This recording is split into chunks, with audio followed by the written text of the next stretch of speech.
Now that we've had a chance to start talking about factoring and we've looked at how to factor with a GCF, we'll move on to our next method for factoring, and that is going to be factoring with a special formula.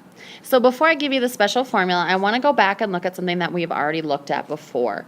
When I have A plus B times A minus B, what do I get?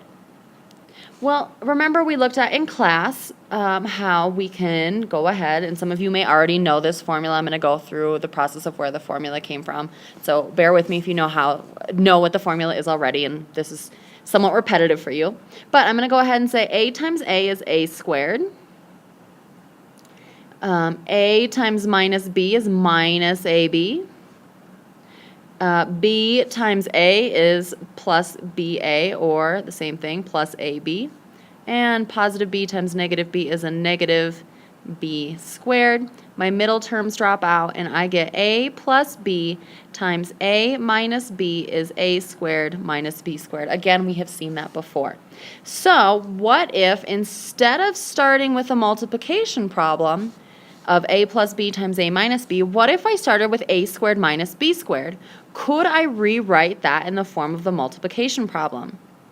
Well, does it matter which direction we read an equation in? Isn't A plus B times A minus B equal to A squared minus B squared? The same thing as saying A squared minus B squared is equal to A plus B times A minus B?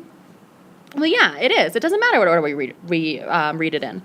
So A squared minus B squared is equal to A plus B times A minus B. So is that a multiplication problem? You bet. So that's how we're going to factor anything that's in the form perfect square minus perfect square. So here's a review or a recap of what we've learned so far for factoring. We first ask ourselves, is there a GCF? If yes, we want to factor it to the front. After we have checked for a GCF, and some expressions are going to have GCFs and some are not, we're going to move on to step 2 and ask ourselves, do I have perfect square minus perfect square? If I do, I'm going to use the special formula, this one right here, that tells me perfect square subtract perfect square gives me A plus B times A minus B. So let's look at some examples where we're actually using that new formula. So let's say I look at example 1 here where I'm asked to factor x squared minus 9. So first thing I do is I ask myself, is there a GCF? Well, I do not believe there is anything x squared and 9 can be divided by, so there is no GCF. So the next thing I ask myself is, do I have a perfect square minus perfect square? Well, yeah, x squared is the perfect square of x times x. 9 is the perfect square of 3 times 3. So I'm going to go ahead and organize that by saying the first thing that got squared was an x. The second quantity that got squared was a 3. So if my A is x and my B is 3, according to this formula, x squared minus 3 squared factors to be x plus 3 times x minus 3.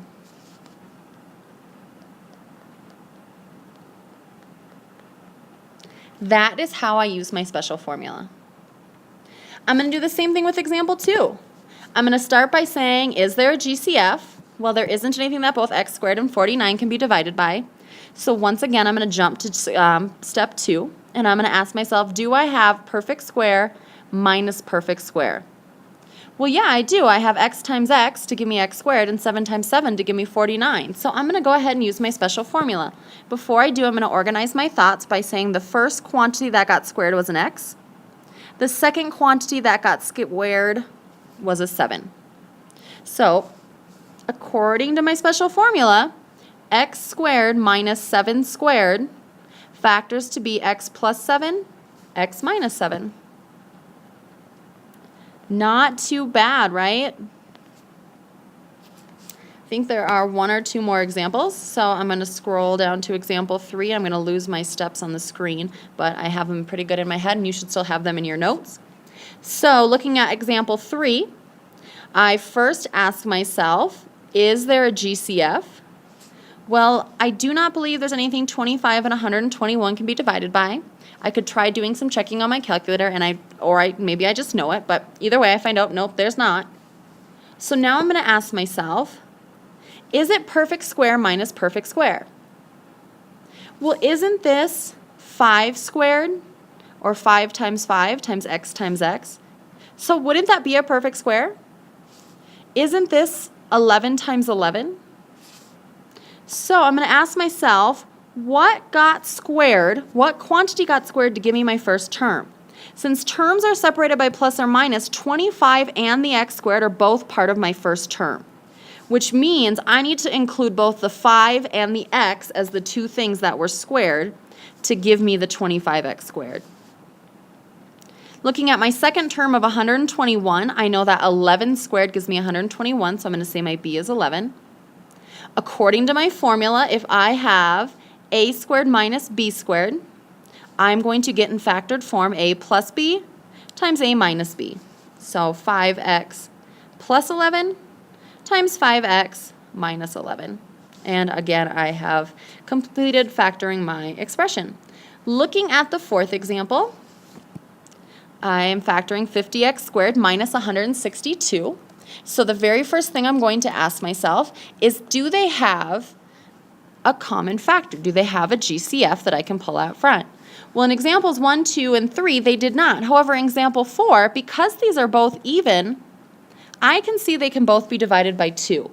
So just like we did in the previous lesson, I'm going to take that GCF of 2, put it out front, and put what's left inside of my parentheses. I find out what's left by dividing. 50x squared divided by 2 leaves me with 25x squared. 162 divided by 2 leaves me with 81. Sometimes when I take out a GCF, I'm done. Sometimes when I take out a GCF, I still have to check to see if there's anything else I can do. So even though I was able to take out a GCF, I'm still going to ask myself, is what's left inside of the parentheses perfect square minus perfect square? And I realize it is. Because again, that first thing that got squared was a 5x. The back thing that gets squared is a 9. So I'm going to go ahead, and I'm kind of out of room, so I'm going to squeeze it up here and organize my work by saying my first quantity that was squared was 5x, and my second quantity that was squared was 9. So my GCF of 2 that I've already pulled out stays out front.